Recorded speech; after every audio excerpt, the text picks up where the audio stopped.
Hey, what's up everybody? It's 2018. I want to wish you all a very happy new year. Now, let's get right into business. Let's talk about the first film of the year, Insidious: The Last Key, starring Lin Shaye and directed by Adam Robitel.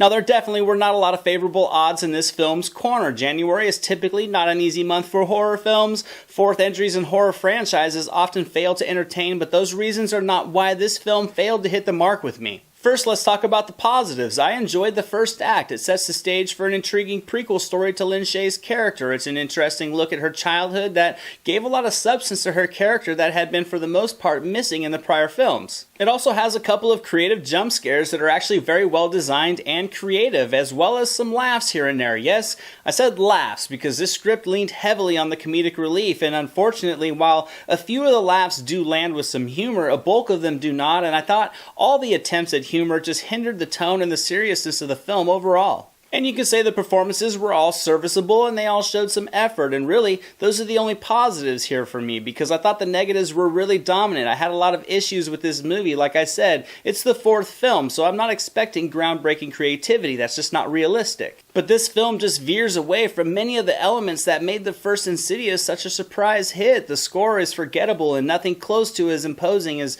prior entries in the franchise. The story's tone is just off overall, trying to balance being funny one minute, a scary horror movie the next, and then at times trying to weave serious dramatic elements, and it just doesn't blend together well. It was hard to invest in or connect with any of the characters because they all kind of just felt like facades. This is supposed to be a serious situation with Elise returning to her childhood home and confronting her past demons, and with Tucker and Speck's newfound love for laughs, it just doesn't give any weight to the plot's focus, it just gives it a lighthearted feel. To me, the script just failed to weave creepy, frightening moments into the story and instead just inserted a barrage of jump scares. A couple of them, like I said, were effective and they did land, but a majority of them are easily forecasted. There's plenty of false jump scares with a bunch of loud noises just to startle you. And one after the other, we get the over-the-shoulder jump scare that was admittedly effective 3 films ago, but by this fourth entry, the tactic just felt played out. It's like a game of peekaboo, only we're not babies. You can't pop your hands up in front of someone's face 100 times and expect to get the same reaction on the first time as you do the 100th time.